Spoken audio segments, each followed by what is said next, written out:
pause.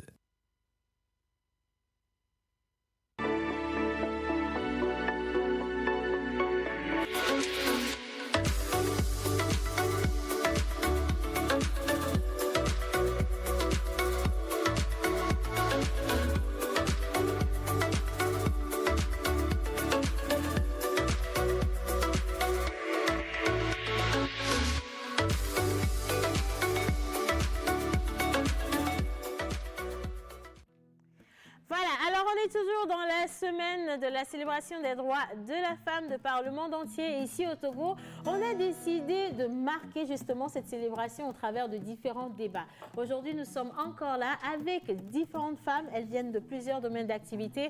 On parle de la musique, du cinéma, du sport. On parle également de la danse. Et nous allons revenir ou nous allons vérifier réellement où est-ce que nous en sommes. Est-ce que réellement, quand on parle des droits de la femme, c'est respecté? Quelles sont les avancées que nous avons eues par rapport à cette journée justement ici au Togo et dans ces différents domaines d'activité où la femme n'était pas réellement épanouie? Aujourd'hui, est-ce qu'elle l'est réellement? Bonjour chez vous et bienvenue dans la pause. Aujourd'hui, mercredi, ça va être une émission spéciale et je serai accompagnée comme chroniqueuse par Elver, par Noir Velours, par Germaine Sikota, par Queen Katari, par Edwige Apedo. Et bon, pour Manu Lior, c'est le décor. Hein? Bonjour tout le monde. Bonjour. Non, j'ai rien entendu. Bonjour tout le monde. Bonjour. Alors, comment ça va? Ici, on va prendre le micro, on va garder les micros en main, mesdames, s'il vous plaît. D'accord. Et je dis bonjour à Madame Apedo. Bonjour, Océane. Alors, le 8 mars, je sais qu'il y a eu beaucoup d'activités au niveau de la radio. Oui. Il y a eu plein de débats également. Est-ce qu'on peut briefer rapidement avant que je n'aille aux autres? Oui, il y a eu un débat à la radio Diana sur le manque de solidarité entre les femmes. Merci. Et donc, il fallait en parler, quoi, parce qu'on parle tout le temps des droits de la femme, mais il y a aussi ce problème. Elle est artiste, elle est danseuse, mais quand elles sont dans leur domaine, les autres essaient de tirer, quoi. En fait. Vers le bas. Elle est mauvaise, mais elle n'est pas mauvaise, voilà. Et on a essayé de parler de la solidarité. Après, on est revenu sur le sport féminin, quelle est la situation au Togo. Voilà un peu ce qu'il y a eu comme débat sur la radio. Parfait. Alors, on reviendra dessus justement. On va parler des actualités, surtout pour les femmes dans le domaine sportif. Et on a Noir Velours. Récemment, elle a été nommée meilleure artiste féminine au All-Ma. Voilà. Bonjour, Noir Velours. Merci. Bonjour, J'ai toujours envie, quand je la vois, de chanter sa chanson. De toute façon, ma voix est bizarre. Je peux pas oser. Manu, un petit accompagnement. Oui.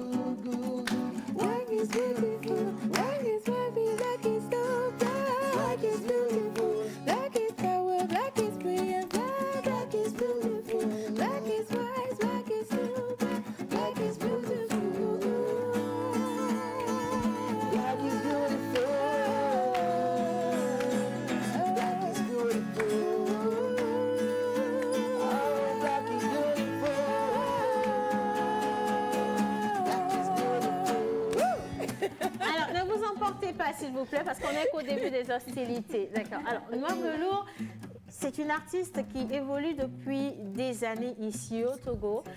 On a entendu plein de polémiques, il y a eu beaucoup de choses, elle n'est pas intégrée. Et comme le disait Edwige Apedo récemment, on parle d'union entre les femmes. Est-ce que les autres artistes la considèrent également comme une artiste togolaise comme elle ou pas? Est-ce qu'il y a une différence qui a été mise? On va en parler aujourd'hui avec toi. Ça marche. Mais déjà, c'est un grand plaisir de partager le plateau avec... C'est toujours un plaisir de venir chez toi de toute façon. Voilà. Alors, Manu Lior, comme je l'ai dit, c'est le décor. Alors, je reviens par ici. Bonne fête, madame. Bonne fête. Et déjà, j'aimerais revenir dessus. J'ai été ravie parce que cette année, déjà, je n'ai pas entendu les femmes dire c'est la journée de la femme. Non. Il y a beaucoup de femmes qui ont dit c'est la journée internationale des droits de la femme. C'est déjà important de mettre le point dessus, que ce n'est pas une fête. On n'est pas là pour s'habiller, on n'est pas là pour faire la fête pour boire du champagne, pour réclamer des cadeaux, voilà, mais on est là pour réclamer nos droits, pour mettre un point sur les i. Donc ça, c'est déjà important. Il n'y a pas de bébé, c'est l'immense, fais-moi fou. Non, il n'y a pas eu de ça. Il n'y a pas eu de ça. Mais bizarrement, moi j'ai eu un petit souci le 8 mars là. J'emmène ma fille à l'école. J'arrive devant l'école, le portail. Et souvent, je lui dis, marche, maintenant tu vas dans la classe. Parce qu'elle connaît la classe, elle sait là où c'est. Donc souvent, je m'arrête devant le portail de l'école et je lui dis, ok, Maureen, au revoir. Il y a un monsieur qui me fait directement, mais non, vous devez l'accompagner dans la classe. Je lui fais, monsieur, ce n'est pas votre enfant. Vous avez votre garçon en main, emmenez-le dans la classe. Moi, je ne vous force pas. Mais ne venez pas mettre la bouche dans l'éducation de mon enfant. Parce qu'il est important, en fait, de faire comprendre à la jeune fille aujourd'hui, même au bébé, même à l'enfant de 1 an, 2 ans, 3 ans, qu'il faut marcher la tête haute. Il faut aller, dès que tu connais le chemin, il faut marcher pour y aller. Donc, c'est le plus important aujourd'hui. On va parler des droits de la femme et pas de la fête de la femme. S'il vous plaît. Hein, c'est vrai qu'on a eu un très joli pagne avec un message, les femmes doivent jouir. Moi-même, j'étais très rocaine, d'accord. J'ai juste fait, oh là là, cette fois-ci, ils vont nous insulter.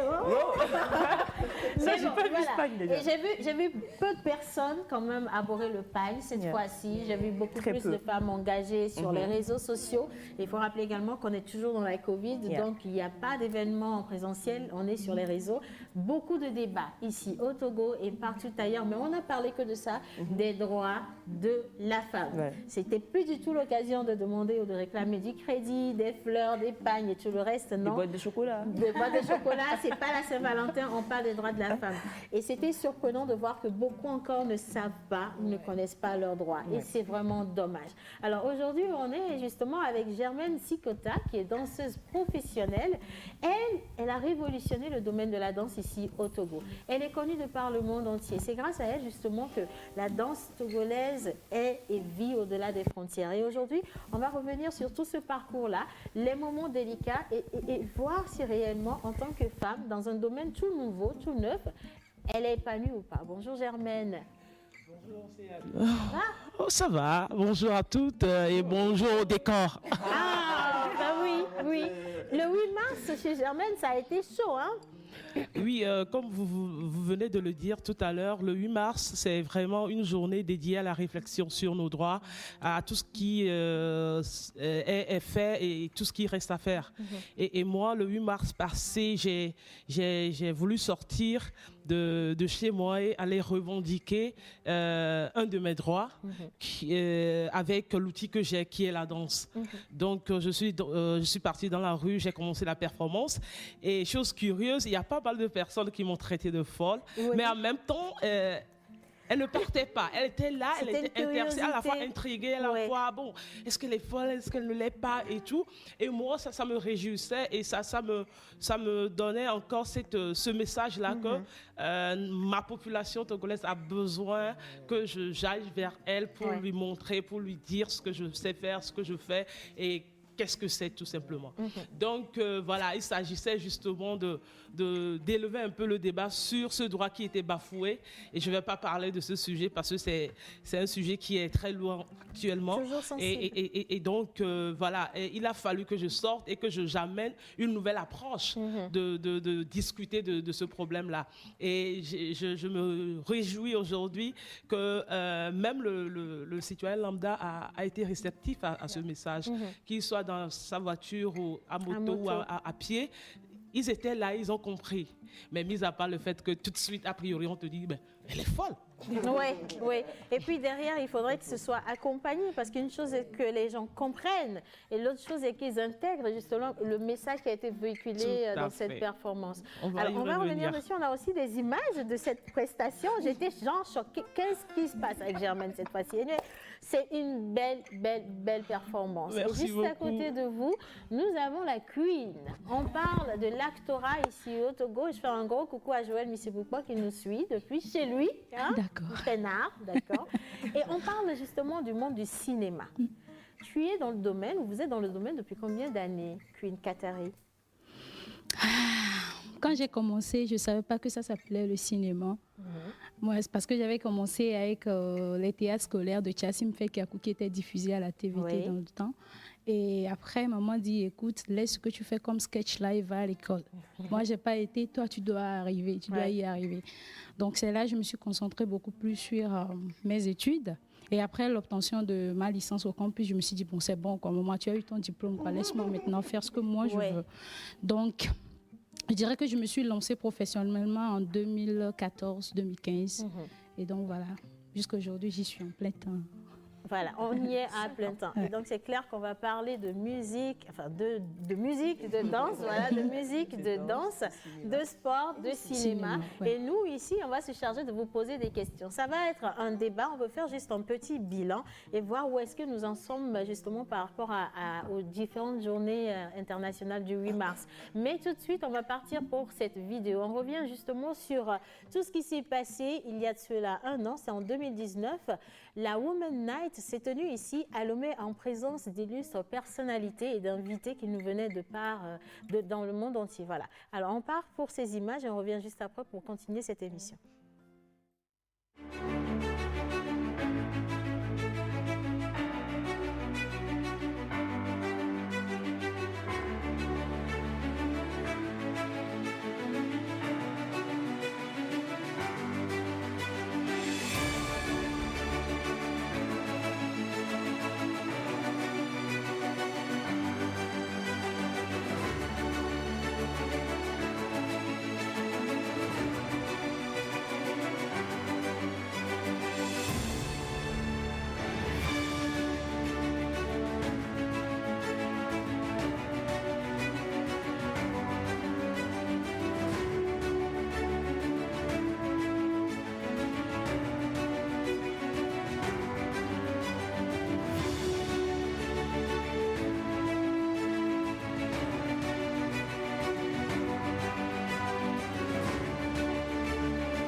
Rendez-vous pris pour ce samedi de l'autre côté de l'hôtel 2 février. On aura justement la 5e édition de la Woman Night, un gala de charité pour célébrer 5 années de dur labeur dans cette fondation, voilà, au sein de cette fondation.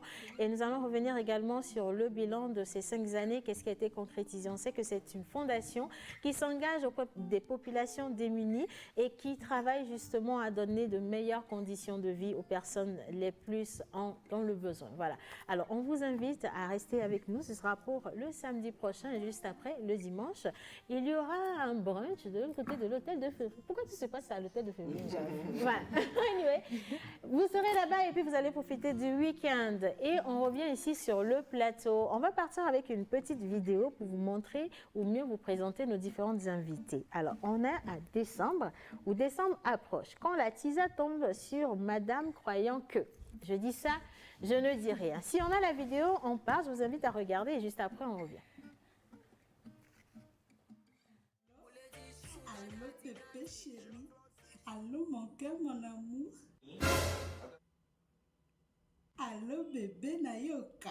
Allô, sugar daddy na toto.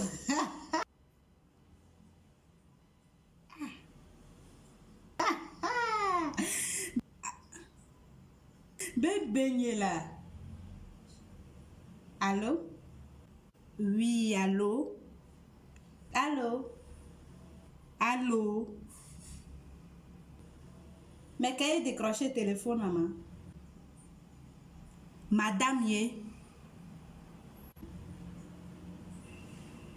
Madame? Miachiza ya wane? Bon, madame. Nous, il est décembre. On va gâcher à faire, on va bien faire au ménamo. Hey, passez bien son nom. Ah, go madame. Décembre. Katari, dans ses œuvres, justement, alors c'était décembre chez elle. Et bon, ça par contre, elle n'a pas prévu de tomber sur la titulaire. Hein? Voilà. Alors, actrice depuis quelques années déjà, on est dans le domaine du cinéma et on sait aujourd'hui que ce n'est pas toujours rose-rose. Qu'est-ce qui fait que vous y croyez réellement? Et aujourd'hui, s'il fallait faire un petit bilan de tout ce que vous avez eu comme parcours, on dirait quoi? Qu'est-ce qui fait qu'on continue déjà? Moi, je pense que c'est l'amour pour ce qu'on a choisi comme métier. Et au-delà de l'amour, il y a une certaine passion qui est forte et qui te dit, écoute, vas-y, fonce, ça va aller, même si les conditions ne sont pas réunies pour que ça aille. Donc. Mais bon, moi, depuis 2014 jusqu'à aujourd'hui, je pense que j'ai fait une progression. Et une progression dans ce sens que les vidéos qu'on faisait, ou sinon les films qu'on faisait quand moi je n'étais pas encore là, est aujourd'hui différent de ce qu'on fait. Parce que je veux dire par là la technique, le montage, le cadrage, la post-production et même dans le jeu d'acteur, beaucoup de choses ont changé. Et je pense que c'est déjà une bonne progression. Mais la question reste toujours à poser. Pourquoi est-ce que le cinéma togolais ne décolle pas? Et là... Alors, déjà, c'est vrai. Pourquoi le cinéma togolais ne décolle pas? C'est une question générale. Mais maintenant, en particulier la femme togolaise, la femme actrice, qu'est-ce qu'elle devient? Comment est-ce qu'elle est traitée? Parce que ailleurs, aux États-Unis, je veux revenir un peu sur l'histoire, on a connu tout ce buzz-là où il était dit que les femmes étaient soumises à des propositions très indécentes.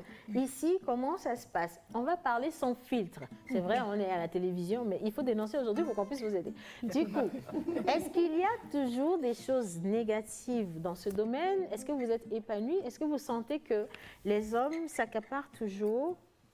Ah oui, ça oui, ils sont toujours là-dedans. Genre, quand tu vas sur un plateau professionnel aujourd'hui, rare est de trouver une femme qui est cadreur, par exemple. Donc, souvent, eux-mêmes, ils nous encouragent de se faire former, que ce soit dans le cadrage, dans la mise en scène, dans le montage, dans l'étalonnage et tout. Mais quand on dit tout de suite un projet professionnel, on dit t'es actrice, t'es devant la caméra. Tout ce qui est derrière la caméra ne te concerne pas.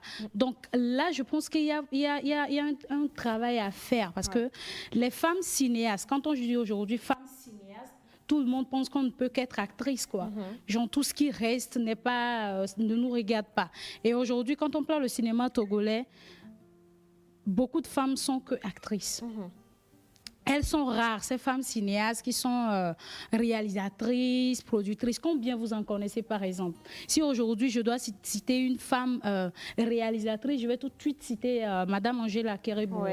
Et si je vais citer les hommes cinéastes, je vais citer Steven Nav, Joël Chedré, Marcelin Bossou et tout ça. Ils sont pleins. Mais les femmes, il reste encore du travail à faire. Alors, pourquoi est-ce que c'est comme ça? C'est vrai qu'on parle de cinéma, mais je vais ouvrir un peu plus le débat. Pourquoi est-ce que c'est comme ça? Est-ce que ce sont les femmes qui ne s'engagent pas dans ces corps de métier ou peut-être parce qu'elles n'y trouvent pas de débouchés ou alors c'est réellement parce qu'on ne leur permet pas d'y être épanouie? Edwige. Je pense que d'abord, la femme africaine et togolaise n'a pas été éduquée à rentrer dans certains domaines. D'abord, quand vous prenez le cinéma, oui, les actrices, parce qu'elle est au devant de la scène, devant la caméra, par rapport à tout cela. Mais derrière la caméra, comme ceux qui tournent, ou bien réalisatrices, productrices, on n'est pas formé à venir devant, se dire non, c'est moi je suis la patronne, quoi. Je suis la patronne et tout. On n'est pas habitué à cela. Maintenant, au-delà de cette culture-là, cette éducation à la base qu'on n'a pas reçue, il y a aussi le frein, la peur pour la femme de dire non, je brise quoi en fait. Il y a cette glace-là, j'ai décidé de briser la glace et d'aller au-devant et de dire je peux être actrice, réalisatrice, productrice et même metteur en scène. Mais est-ce qu'on a l'habitude là? Non également. Maintenant, après, il y a les hommes qui ne veulent pas. Qui sont des barrières.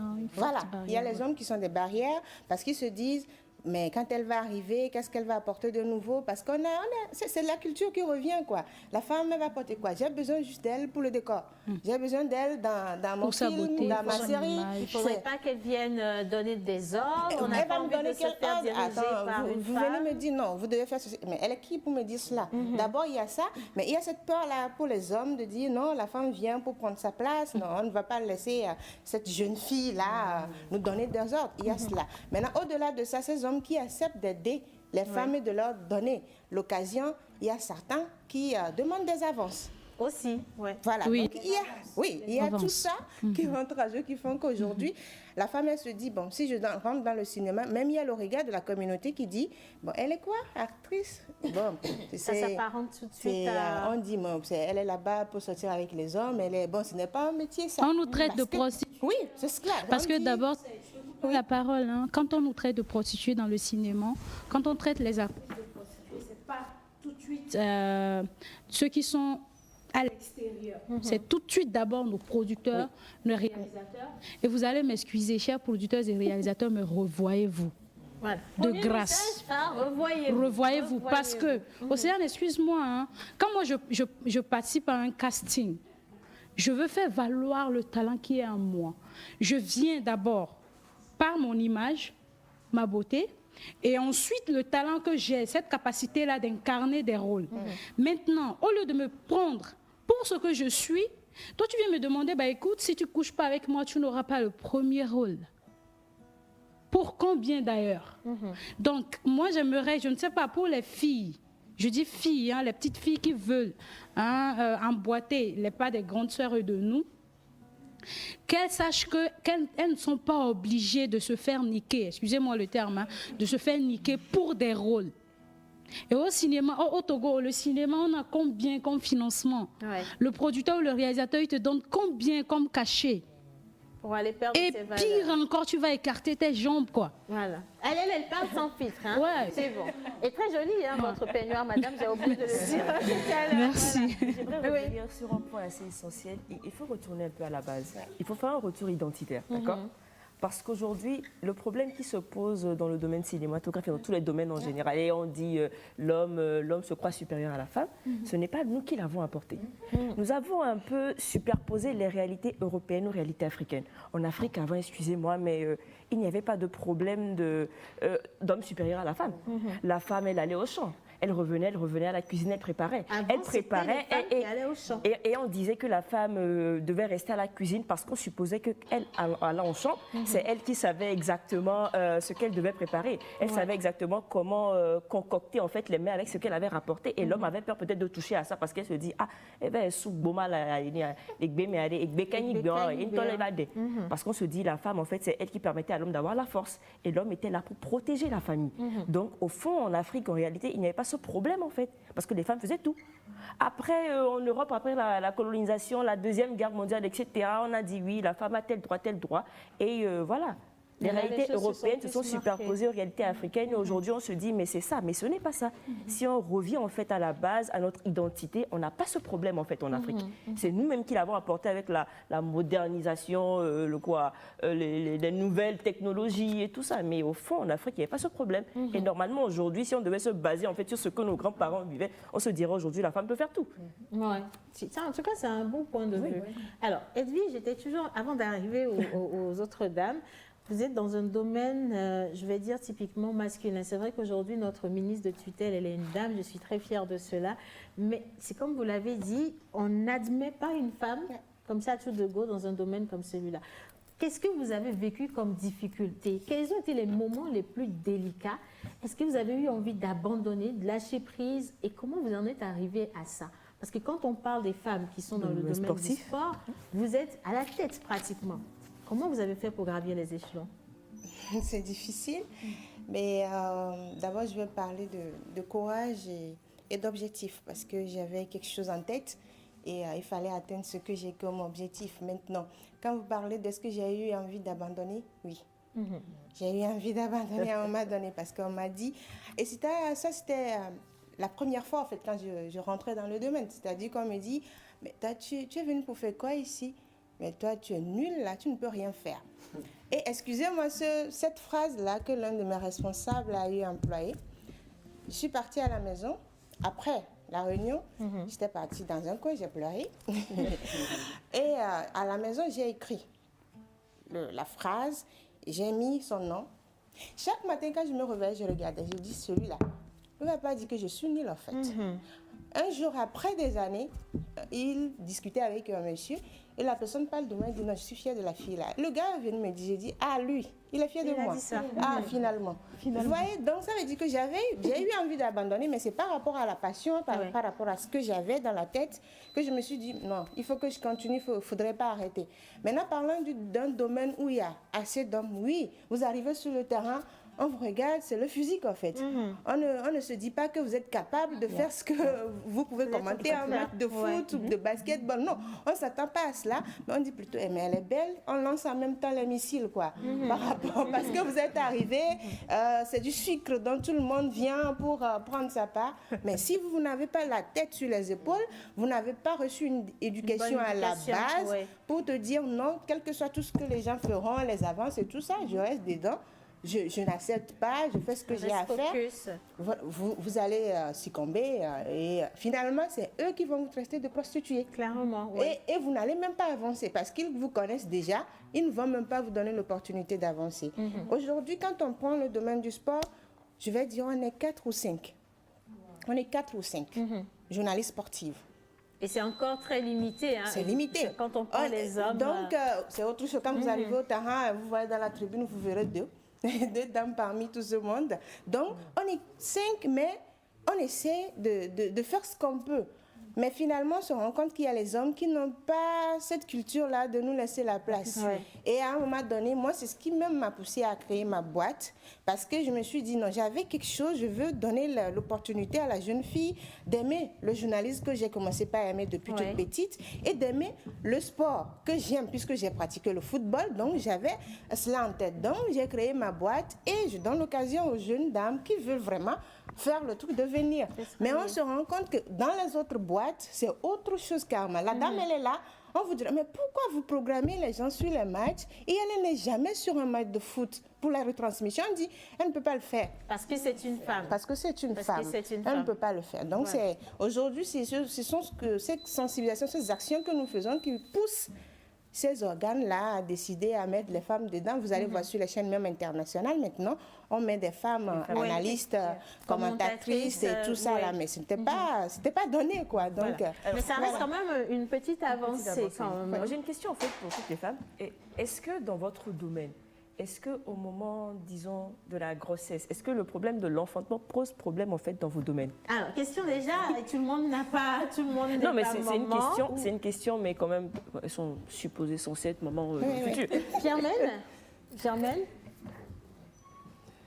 Alors oui, je suis maman. Il faut dire que je me suis déjà préparée bien avant d'avoir cette grossesse-là. Et moi, je fais un travail assez physique. Et donc, psychologiquement, j'étais déjà préparée. Et même avec la grossesse à 7-8 mois, j'avais fait des vidéos que j'ai postées sur YouTube et tout ça.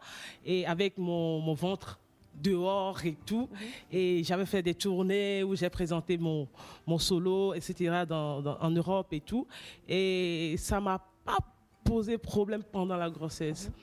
Après l'accouchement, oui, ça va, parce que nous, en tant que danseuses, bon, pour toutes les femmes d'ailleurs, une fois la grossesse finie, il faut un travail, une rééducation du périnée, ce qu'on ne sait pas forcément ici chez nous, qui cause plus tard des problèmes et tout. Oui. Et donc, ce temps-là de travail, je ne l'avais pas eu parce que j'avais eu d'autres projets que je devais réaliser et j'étais partie dedans. Après, je l'ai senti dans mon physique, dans mon corps, parce qu'il fallait que je danse, que je continue. Oui. Donc, moi, ma chance, c'est que je n'ai pas arrêté, si je puis le dire, de danser. Mais c'est le travail-là du périnée que je n'avais pas fait qui m'avait posé un tout petit problème. Mais après, quand j'ai repris les exercices qu'il fallait et tout, là, je suis revenue et là, bientôt, je vais encore avoir un spectacle à l'Institut français en avril. Et je dis que tout est dans la programmation, dans l'organisation et il faut être forte dans la tête. Alors, voilà. Quand je parlais de ce côté de l'enfantement, quels ont été les commentaires des gens vis-à-vis des vidéos que vous postiez, par exemple, des hommes qui disaient « Ah, voilà, elle est enceinte, voilà qu'elle poste encore des photos, des vidéos, voilà une... » Est-ce qu'il y avait des jugements? Voilà une cinéaste peut-être qui est là, voilà, elle va tomber enceinte bientôt, elle ne pourra plus rien faire. Voilà une chanteuse, elle va tomber enceinte et puis c'est fini, elle ne pourra plus chanter. Voilà, tout un talent qui est parti. Alors, je crois que la question d'éleveur, c'est de savoir si la grossesse peut tout de suite entraver en fait le travail. Oui. L'évolution professionnelle de la femme noire. Moi, je dis non. Il y a un non ici, il y a un oui par ici. Ce qui m'angoisse un peu, j'avoue, parce que je me dis, c'est vrai, à un moment donné, ma carrière va avancer et en même temps, j'aimerais bien avoir un enfant ou deux, enfin, j'en sais rien. Mais en même temps, en fait, j'ai l'impression qu'il y a une double approche de ça. Si je dois parler de moi, comment j'envisage les choses et le travail qu'il y aura autour, machin, tout ça, peut-être que ça va tomber à un moment où il y aura une tournée, où j'en sais absolument rien. Oui. J'ai l'impression qu'il faut, comme tu viens de dire, il faut programmer les choses. Faut programmer et je pense que ça va être plus facile si tu es bien entouré, si tu as fait le programme qu'il faut, tu t'arranges pour avoir les activités qu'il faut au bon moment, etc. Maintenant, du côté de l'image, par exemple, genre les commentaires des gens, je n'ai plus l'impression que c'est négatif, au contraire. Parce que je vois que quand déjà les artistes maintenant font beaucoup de shooting pendant leur grossesse et tout, c'est tellement bienvenu, ça s'expose et tout. Et les commentaires que j'entends chez nous, par exemple, c'est « Ah, enfin, elle est devenue une femme respectable. » Parce qu'elle est enceinte. Donc je me dis, bon, apparemment, ok, ça va même aider mon image, vu que les gens considèrent que je ne suis pas une femme respectable, moi je suis artiste et que je n'ai pas d'enfant, et que je ne suis pas mariée, je ne suis pas casée.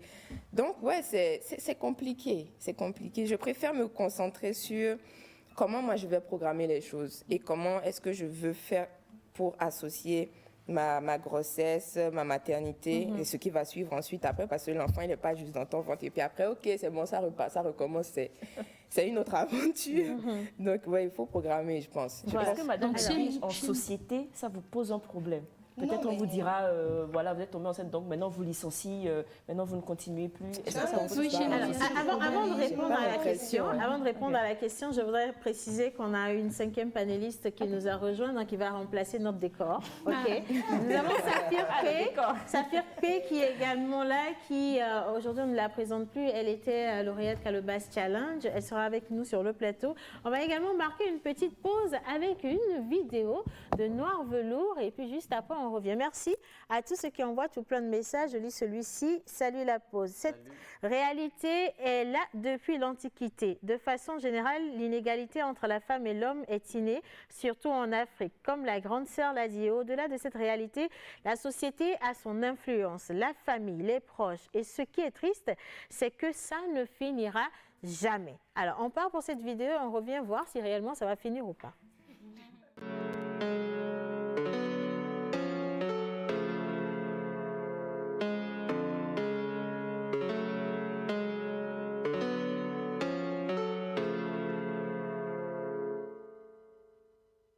I put on my glasses, I see you. You get in my way, you're no going back. Black is my name and my soul. Deep and so cold, it will swallow you up. Never be too close to me. Yeah. You cannot handle me. Never be too close to me. Yeah. You cannot handle me. So hard to be me. Too much pain inside. Need to hide it. Have to hide it. So hard to be me. Too much pain inside. Need to hide it. Have to hide it. Yeah, you need to hide. I feel so loco. I can hurt you back. I'm going psycho. Yeah, you need to hide. I feel so loco. I can hurt you bad. I'm the gangster girl. Who hide behind the gun. No place for feeling, no. It will break me, no. I'm the gangster girl. I'm so unstable. No place for feeling, no. This world will break me, no.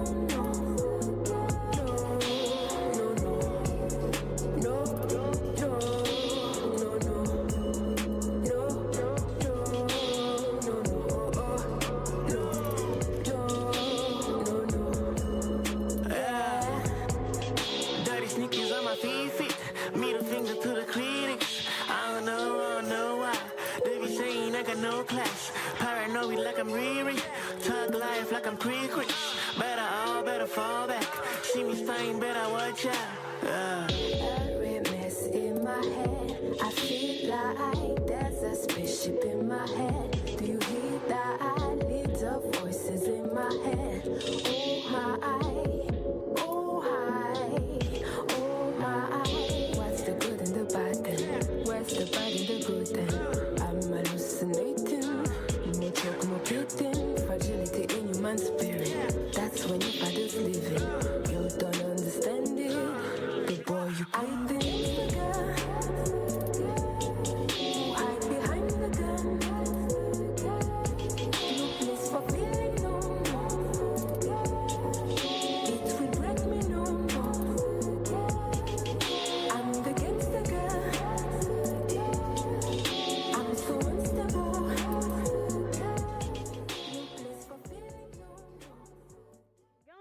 Le titre de cette vidéo, vous avez retrouvé Noir Velours dans toute sa splendeur de toute façon. Alors, ça parle de quoi déjà? Alors, c'est l'histoire d'une femme qui est tellement blessée par la vie qu'elle s'est mise derrière une sorte de mur super solide et elle ne ressent, en tout cas, elle semble ne plus rien ressentir. Elle est devenue quelqu'un de très froid, quelqu'un de très dur. Et j'illustre ça par une femme qui dirige un gang. Parce qu'à la base, on se demandait tous en fait dans l'équipe comment illustrer ce sentiment de je suis tellement blessée que je n'ai plus de sentiments là. Donc je trouvais que de frustration, et ça tombait à un moment où il y avait eu beaucoup de polémiques à mon endroit et beaucoup d'articles un peu insultants qui sortaient me concernant. Donc je me suis dit, surtout l'équipe s'est dit, ce serait intéressant de rebondir dessus tout en conservant l'esprit du son, l'esprit de la chanson. Et c'est ce qu'on a fait. Donc, le clip, c'est l'histoire d'une fille qui dirige un gang, qui a son petit gang là et qui punit tous les rédacteurs qui ont écrit n'importe quoi sur elle. Voilà. Et c'était très intéressant à jouer. Donc, voilà un peu l'histoire. Justement, dans cette période où il y avait je vais appeler ça des tirs, voilà. On a remarqué aussi qu'il y avait beaucoup de jeunes filles artistes ou de jeunes femmes artistes qui soutenaient un tout petit peu cela. Qu'est-ce qui vous était reproché en réalité? Ah là là, en fait, c'est compliqué. Premièrement, ce qui m'était reproché, c'est d'être dans le vaudou, parce que ça tombait au moment où j'avais sorti Full of Myself, la partie où je dis vaudou, money, vaudou, ouais, bon, ok, ça, c'est pas encore grave. Ensuite, c'était plus personnel que j'ai changé de bord. Apparemment, je suis devenue gay, etc. Les gens ont des preuves, tout ça, ils peuvent prouver. OK. Maintenant, plus tard, avec les All Music Awards, c'était on ne me connaît pas, je ne suis pas compétente, je ne suis même pas jolie. Bref, c'était des attaques qui n'avaient plus aucun rapport avec... Et à chaque fois, justement, c'est ce qui m'étonne, parce que quand je regarde, par exemple, les posts des artistes féminines et que je compare avec les artistes masculins, souvent, sous le post d'une femme, « Ah, tu es belle, hein ?» Waouh, aujourd'hui, là, tu as sorti la tiraille, imagine tout ça. Ah là, toi, tu dois être bonne au lit. Hein. Mais j'ai jamais vu ça sous le post d'un artiste masculin. Voilà. Je ne comprends pas d'où. Pourquoi on ne dit pas, ah, toi, j'aime trop comment la forme de ton zizi dans ton pantalon, là. On ne dit pas ça aux mecs. Mais par contre, on fait des commentaires. C'est considéré comme incroyable. Un objet sexuel. C'est incroyable, exactement. Et ça, c'est quelque chose qui m'a toujours choquée. Et du fait d'être un peu plus sous les feux des projecteurs en ce moment, je reçois beaucoup de messages comme ça. Et je pense qu'on finit par devenir un peu comme la gangsta girl au final. C'est-à-dire ça ne nous touche plus. Exactement. Parce que c'est le seul moyen, en fait, de pouvoir rester droit dans ses bottes et de pouvoir continuer à faire ce que nous, on veut sans avoir à se soucier de ce que quelqu'un pense. Donc, c'est pas facile. En tout cas, alors on a été rejoint par Safir Kwe. Et Safir Kwe, comme je l'ai dit, quand on parle de slam, ça n'a vraiment plus de secret pour elle. Elle se retrouve dans un domaine, je fais un gros bisou à Montor Ambellant, justement, qui est le promoteur de Calebasse Challenge. Elle se retrouve dans un domaine où il y a plus d'hommes que de femmes. Aujourd'hui, on a très peu de femmes qui soient des slameuses et qui vont jusqu'au bout des compétitions. Elle est allée jusqu'au bout, elle est sortie gagnante. On va également partager votre expérience. Comment ça s'est passé? Déjà, vous slamez en minant, ce qui est totalement original et différent. Et au-delà de ça, c'est une femme très authentique. Alors, comment les hommes ont réagi lorsqu'on a dit que c'est une femme qui avait gagné? Est-ce qu'il y a eu des commentaires sexistes ou négatifs? Oui, bon, je peux dire, d'abord, je dis bonjour à tout le monde. Bonjour, Safir. Vraiment, je peux dire que je n'ai pas eu trop de critiques. Je n'ai pas eu trop de critiques parce que j'étais déjà sur des scènes. Ce sont des privilèges pour moi, c'est un grand privilège pour moi. Et je me dis que quelque part, l'Africain ou le Togolais en particulier essaie de comprendre maintenant beaucoup de choses. Que ce n'est pas le fait ce n'est pas l'habillement ou du moins, je peux dire, conserver son origine. Et ça, c'est ce qui est bien. Donc déjà, il y a beaucoup de personnes qui m'encouragent. Des gens que je ne connais même pas. Donc je peux dire que je n'ai pas un grand souci sur ce point. Est-ce qu'il n'y a pas un peu de jalousie quand même venant des hommes dans le domaine? Parce que Calebasse Challenge, ce sont des hommes. C'est comme dans le cinéma, ce sont les hommes qui se mettent devant. C'est eux qui veulent avoir justement cette grande place-là de dirigeant. Mais aujourd'hui, on a une femme. Est-ce que si Safir décide demain de lancer Calebasse Challenge en son nom, elle aura le même accompagnement que ce que Montor Ambellant fait? Est-ce que ça va être pareil pour Queen? Est-ce que ça va être pareil pour Noir Velours si elle veut organiser un award? Est-ce qu'elle aura le même accompagnement que ce qu'un homme aurait eu très facilement? En fait, d'abord, je dirais que lorsqu'on est femme et qu'on veut rentrer dans des domaines, il faut savoir comment rentrer dans ce domaine-là. Les gens sont lavatoires. Et puis, les hommes ont toujours leur ego. Donc, quand tu y vas, il faut quand même les respecter. Quand tu les respectes, ce qu'ils sont en train de dire. Et puis, d'abord, le slam, c'est de l'art qui éduque vraiment, en ce sens que même la personne a déjà un cerveau beaucoup travaillé. Du coup, moi, ce sont des hommes même qui m'ont aidée. L'autre a dit, tu sais, quand tu veux aller, il faut faire ceci. Quand tu veux aller, il faut faire l'autre là. Il faut vraiment ajouter autre chose à ton habillement. Il n'y a pas eu de proposition indécente à un moment donné? Non. Ça, je ne l'ai pas connu. Ça, je ne l'ai pas connu. Ça, je ne l'ai pas connu. Et il y a une qui a beaucoup de chance. Du fait qu'il n'y a pas beaucoup de femmes non plus dans le domaine. Oui. Sinon, peut-être, elle t'aurait aidé. Ouais. Mais est-ce qu'il y a eu des propositions indécentes avec vous, Germaine? Bon, Germaine, à la base, est connue d'être quelqu'un de fou. Voilà, je pèse bien mes mots. Et des jugements de façon directe, je ne les ai pas eus. Au contraire, j'ai toujours été soutenue par des hommes, même des femmes. Et il faut dire que j'ai observé l'atmosphère, j'ai observé l'univers de la danse au Togo et j'ai choisi la porte par laquelle je voulais entrer. Ça ne veut pas dire que je n'ai pas eu des échecs. J'ai eu des portes qui ont été fermées. J'ai eu des moments où j'ai pleuré chez moi, mais quand je sors, Germaine est toujours contente. Mais au fond, ça bouillonne. Alors, j'ai eu des on-dit, des gens, des choses qui m'ont été rapportées et tout ça. Mais est-ce que j'en tiens compte de façon négative? Non. Je me dis, OK, vous m'avez jugé parce que j'ai fait peut-être une erreur et tout. Je vais vous prouver que mon objectif n'a pas changé. Peut-être que le choix, le moyen d'y arriver n'a pas été le meilleur. Maintenant, je reviens en arrière, je repense, je réfléchis, je trouve un autre moyen et j'atteins mon objectif. Donc, pour dire que des jugements, il y en a toujours. Maintenant, à chacun de l'analyser à des degrés différents. Et moi, je transforme chaque fois mes jugements, les jugements à mon égard ou les problèmes en défis. Et une fois que c'est comme ça, j'en ris et je me dis, OK, toi et moi, on va se voir. On va voir et avec la grâce de Dieu, je puis dire avec fierté aujourd'hui que je suis contente de tout le mal que j'ai eu, tout le bien que j'ai trouvé dans la danse aujourd'hui. Sinon, il y en a, mais les hommes ne sont pas non plus des diables. Les hommes sont là pour nous accompagner. Et quand on parle de respect, je crois que le respect doit être mutuel. La femme ne doit pas rentrer dans un domaine et être en face d'un homme et se mettre dans ce statut de quelqu'un qui quémande. Non. Quand tu as cette faculté, tu as cette volonté, tu sais que tu as quelque chose à prouver ou à donner au monde, je crois que les mots pour dire tout ça viennent naturellement. Et tout de suite, quand on rentre dans le... Je prends un exemple.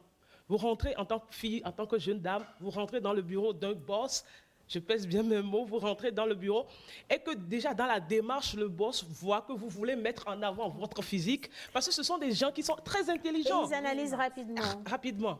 Et qui sentent que c'est le physique qu'elle vient me vendre. Ils sont là, ils ne réfléchissent pas dans la tête. C'est vrai, Germaine. Déjà, par rapport à l'habillement, moi, je voulais qu'on revienne dessus parce que ces derniers temps, on est aussi très, très visé par cette question. L'habillement de la femme, lorsque, par exemple, elle doit aller à une réunion, ou surtout dans le showbiz, où nos jeunes artistes doivent aller, par exemple, parler à un potentiel producteur, aller présenter un produit. On pense que c'est s'habiller de manière hyper... je ne sais pas, aguichante, qui doit intéresser la personne.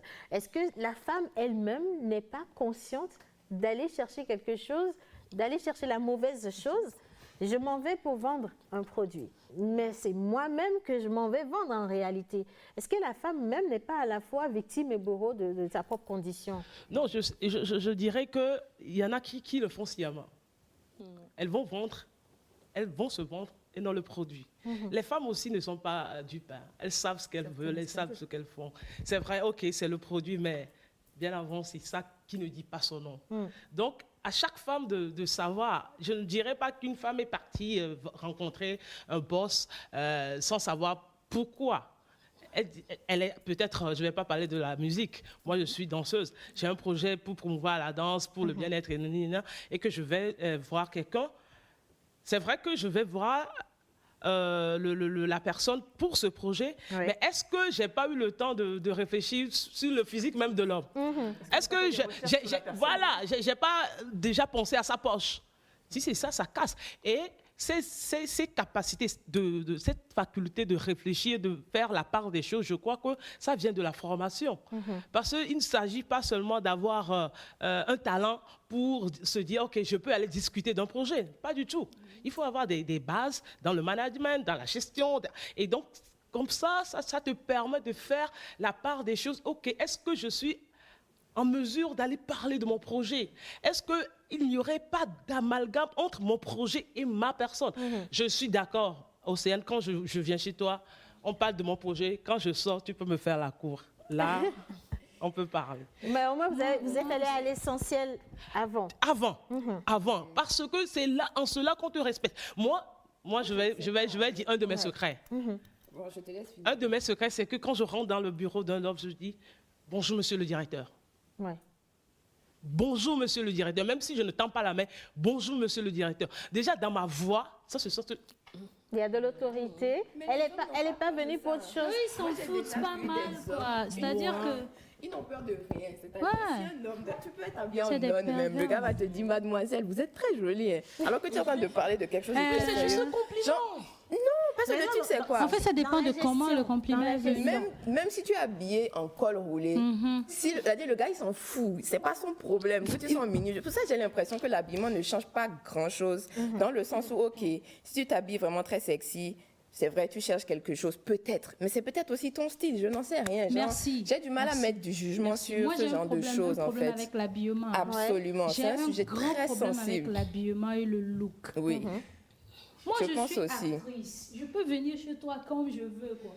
Toi, tu ne vas pas m'imposer. Toi, tu ne peux pas m'imposer la façon dont je dois m'habiller pour venir chez toi. L'habillement, c'est comme une fille qui se fait violer et après on me dit que c'est ce qu'elle a porté qui fait qu'on la viole. C'est où est-ce que c'est Voilà. Alors, dans un bureau, je porte mon pyjama. Désormais, c'est maman la pyjama, s'il vous plaît. C'est comme je vais dans un bureau, je porte un pyjama, on me dit pourquoi tu te mets en pyjama pour venir.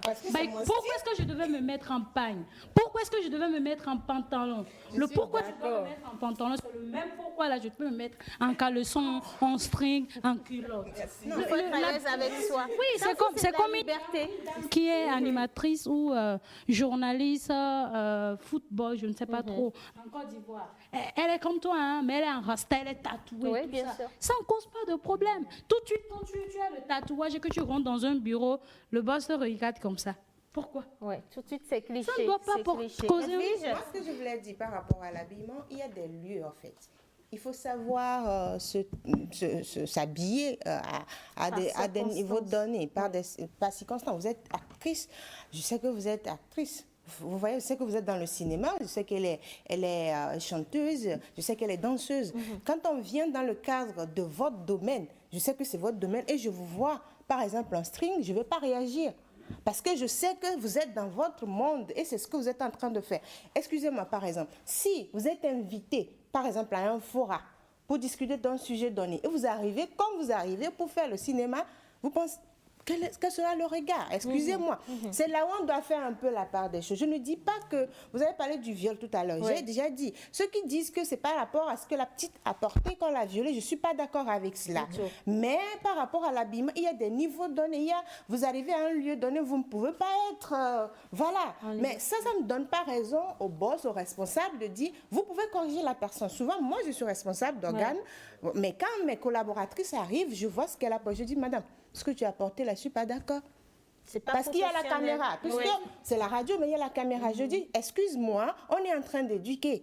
Ça veut dire, on est dans un domaine spécifique. Mais elle peut arriver dans cette même émission. J'ai demandé à l'animatrice de se changer. Mais elle arrive dans cette même émission. Elle est habillée d'une manière, je ne vais rien dire. Parce que je sais que c'est une musicienne. En fait, elle est je vais dire, dans son domaine. Dans son monde. C'est de ça que je suis en train de parler. Donc, il faut savoir, en fait. Mais le truc, c'est que c'est tellement plus vicieux que ça, qu'une femme peut venir à une réunion en tailleur. Il suffit qu'elle ait choisi qu'elle, son tailleur, c'est court. Et c'est son style, c'est fini. Ça, celle-là, ça va tellement loin. Elle est habillée pour la circonstance. Elle est en tailleur, elle a son chignon et tout. Mais elle aime les jupes courtes. C'est son truc. Et elle met sa jupe courte et ça pose problème. On dit que tu sors tes jambes, tu es venu chercher quelque chose, ce n'est pas approprié. Pourquoi ce ne serait pas approprié? Si j'ai envie de mettre des décolletés parce que je peux, et que ça va bien avec ma tenue, j'ai ma petite veste. Et puis il faut rappeler que c'est pas n'importe qui se met en décolleté. Merci beaucoup. Voilà, exactement. N'importe qui se met en décolleté. C'est dans des petits trucs comme ça que ça me gêne. Au niveau de la femme. Et c'est ce qui doit être en fait la base de l'éducation aussi dans nos écoles aujourd'hui, parce que c'est vrai, on prône l'éducation de la jeune fille, on ouvre de grandes écoles pour les jeunes filles, mais il faut aussi montrer à la jeune fille à être indépendante. Il faut lui montrer comment s'affirmer. Il faut lui dire que quand tu arrives en petit tailleur, en fait, à une réunion, que quelqu'un te demande pourquoi tu lui dis clairement, mais une seconde, j'ai une petite forme, donc j'ai le droit de mettre petit tailleur. C'est simple comme bonjour. Je crois que comme elle l'a dit, c'est dans la façon de répondre à la personne. Quand je viens dans un bureau et que je dis bonjour monsieur, mais quand je dis bonjour monsieur, le gars il a peur de moi, excuse-moi. Après il peut se dire ah mais la fille là, elle se prend pour qui? Mais au moins je t'aurais imposé quelque chose quand je suis arrivée. Je crois que c'est le plus important aussi. En même temps, c'est comme Noir l'a dit, ils sont plus intimidés par ça. Tu peux rentrer dans un bureau, rester totalement professionnel du début à la fin, mais être surprise d'avoir fait tout ce parcours-là, mais que ton dossier soit bloqué simplement parce que juste après l'entrevue, on t'a appelé pour t'inviter à dîner et que tu as dit je ne suis pas disponible. Ça se passe toujours comme ça. C'est et ça. comme je le dis, c'est dans l'éducation. On peut rien faire contre ça. On peut faire quelque chose. Non, la vie, c'est le positif, c'est le négatif. Il y aura toujours des pervers. Qu'est-ce qu'on pourra faire? Dénoncer. Là, on est aujourd'hui, nous sommes en train de le faire. aujourd'hui, Mais est-ce que vous pensez... Non, je suis d'accord, entièrement d'accord qu'il y aura une évolution de mentalité. Ça, je suis d'accord, puisque je suis en plein dedans, comme on le dit. Mais est-ce que ça empêchera des hommes d'être ce qu'ils sont, des pervers, par exemple? Un homme qui te voit, par exemple, en tailleur, qui te fait un compliment, en réalité, ça devrait se situer au niveau du compliment. Et ça s'arrête là. S'arrêter là-bas. Mais après, non seulement l'homme va loin, même la fille elle-même, parce qu'on lui a dit « Oh, madame, vous êtes très belle. » C'est fini.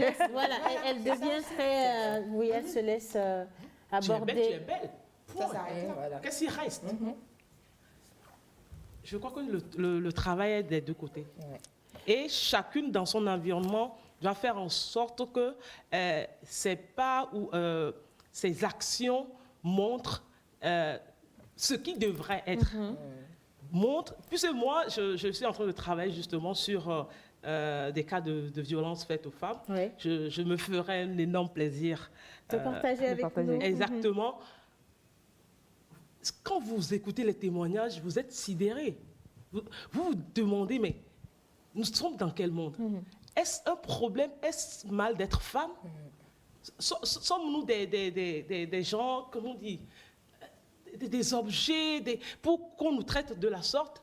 Vous voyez des témoignages, vous voyez des vidéos, vous n'arrivez pas à manger, vous n'arrivez pas à dormir, il m'arrive de sursauter.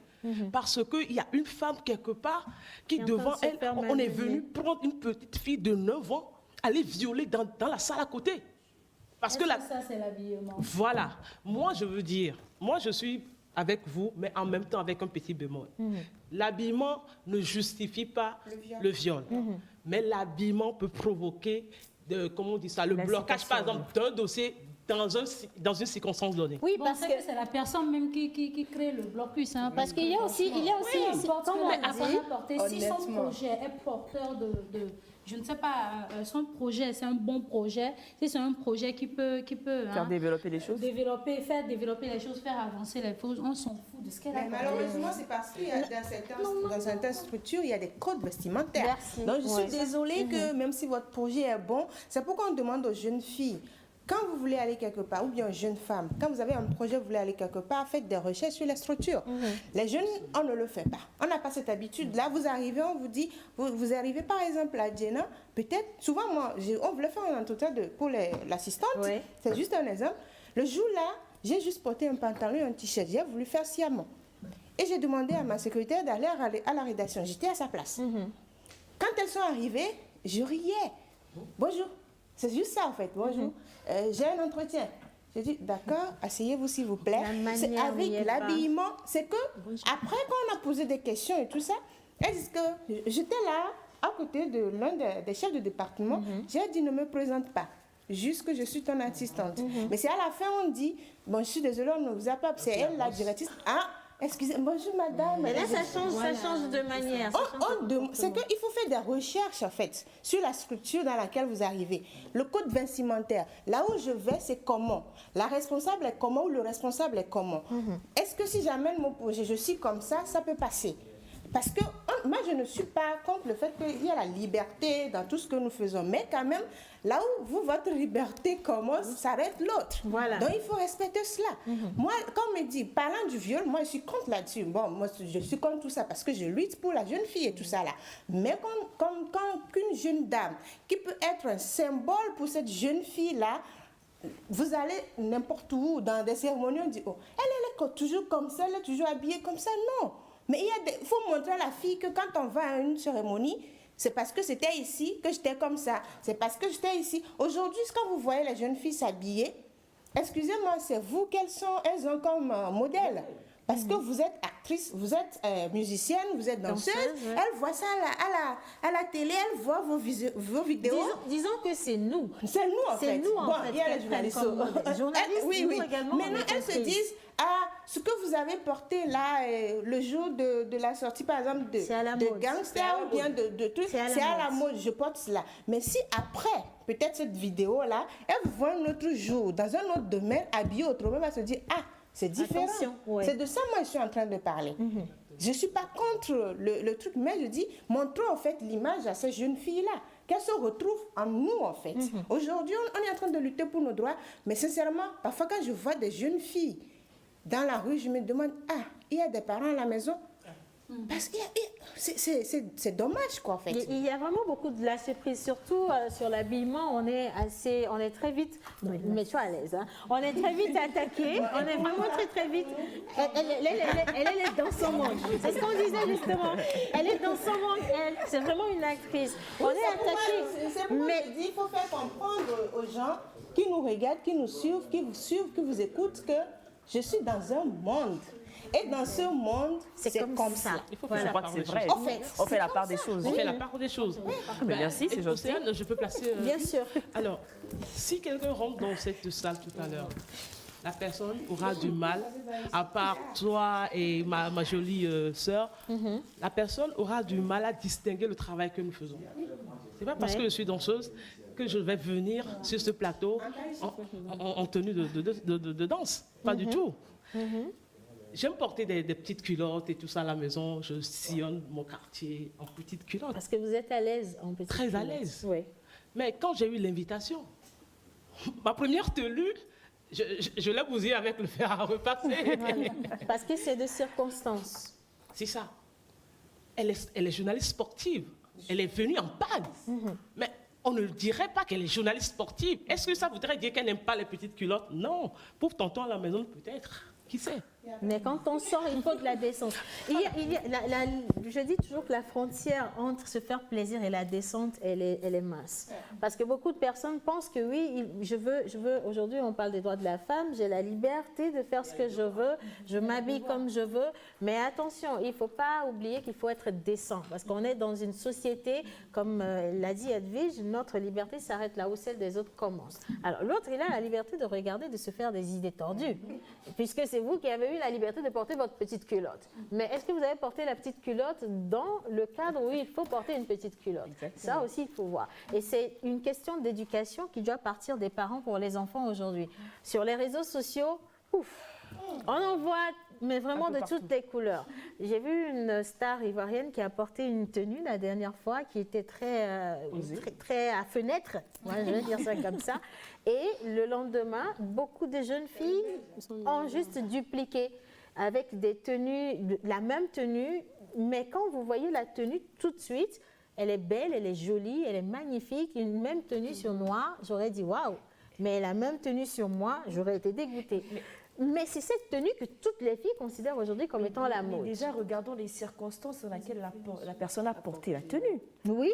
Et la même personne, en fait, que vous la voyez ailleurs, vous la voyez en autre chose. Elle n'est pas habillée de la même façon. Et que dire donc des clips, Noir Velours? Oui, voilà. Que dire des clips où les femmes sont chosifiées. En fait, j'ai plutôt l'impression que c'est en réaction. En fait, moi, je vois ça d'un œil totalement différent.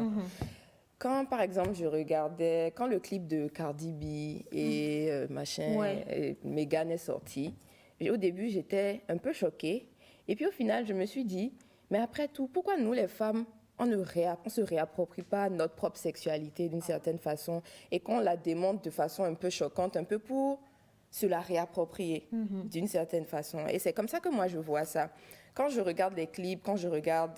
je ne sais pas moi, des vidéos où les femmes, même les affaires de twerk par exemple, je vois ça plus comme une sorte de réaction à cette société un peu patriarcale-là, qui nous chosifie, nous. Eux, ils nous utilisent dans leurs clips, les rappeurs, là, on est là comme les voitures dans le même clip, on est à la même... on est au même niveau.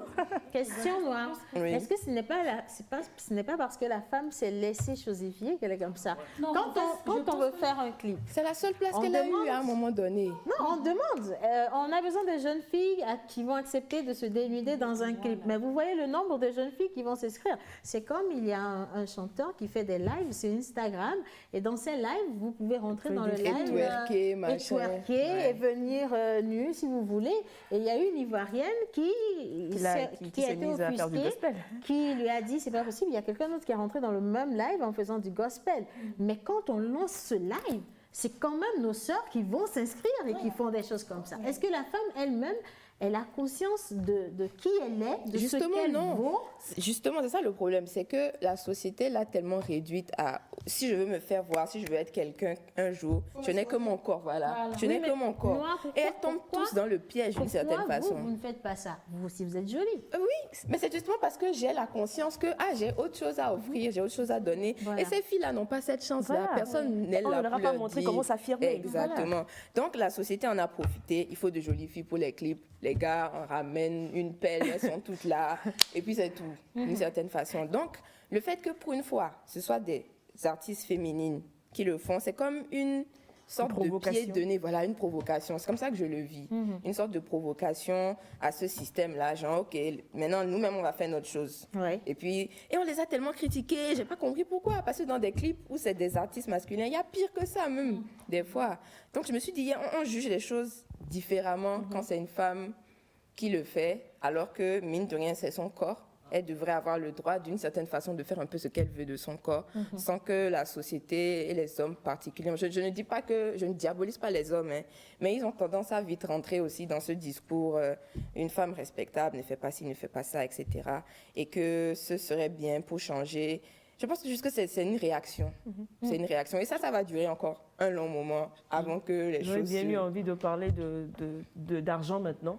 Avec le temps... non, moi je veux bien laisser parce que on n'aura pas que... Enfin, la semaine du 8 mars ne va pas suffire pour faire les débats. Parce qu'on n'est qu'au début. Oui, merci à la réalisation. Alors, on a fait quand même une heure de débat. On a fait le tour. Déjà, la question était de savoir comment aujourd'hui chaque femme ici sur ce plateau vit dans son domaine. Est-ce qu'il y a une certaine liberté? Est-ce qu'on se sent plus à l'aise qu'avant? Et en conclusion, on peut dire quand même que ça a commencé, chacune l'a dit, ça va un peu mieux. Ça va un tout petit peu mieux. Mais au-delà de ça, qu'est-ce qu'il faut faire pour que les choses changent et surtout que la jeune fille puisse avoir une meilleure image d'elle-même et puisse mieux s'assumer? Safia, on va vous donner le dernier mot, c'est juste 15 secondes avant qu'on ne rende l'antenne. Donc, je parlerai de auto-éducation. Il faut que nous nous éduquions nous-mêmes d'abord avant de sortir de nos maisons pour pouvoir éduquer d'autres personnes. Et quand nous véhiculons des messages, il faut vivre en conformité avec ce que nous véhiculons comme message. Sinon, ça ne va pas aller. Tu dis à quelqu'un, mets-toi en boubou et toi-même tu es en soutien. Mais attention, attention. Mais il y a une chose aussi qu'on doit savoir. Avant, nos grands-parents étaient dans des camigmis qu'on appelait là. Mais il n'y avait pas de souci. Donc, si vraiment tu vois quelqu'un aujourd'hui qui est en mini-jupe, mais il faut vraiment te concentrer sur toi-même, ton cœur. Et pour ne pas violer la personne, c'est parce que la personne est en mini-jupe. Ils étaient en camégbi, mais personne n'était violé. Donc pourquoi pas? Donc si la personne est comme ça. On parle de 1000 générations différentes. Voilà, c'est parce que les choses évoluent maintenant que le monde évolue, on dit la modernisation. C'est la superposition des mentalités européennes. Lorsque nous allons dans des lieux, chaque lieu avec son habillement. Chaque lieu avec son habillement. Et puis voilà. Il faut savoir faire la part des choses. En tout cas, merci beaucoup à ces dames. On était avec Germaine Sikota, danseuse professionnelle, Edwige Apedo, donc média Gina, elle est journaliste sportive, Noir Velours juste à côté, qu'on ne présente plus, notre grande artiste. Elle est également meilleure artiste féminine au Hall MA. Nous avons Safir P, juste à côté de moi, Calebasse Challenge, et notre actrice qui a joué jusqu'à la fin de cette émission, Madame Queen Katari, et juste à côté de de moi, Elle Verdict. En tout cas, merci à tous ceux qui ont envoyé tout plein de messages. Le style vestimentaire est très important. On va finir dessus. Merci à chacune d'entre vous. Nous, on se retrouve demain pour continuer avec la pause et surtout une très, très bonne semaine de la Journée internationale des droits de la femme.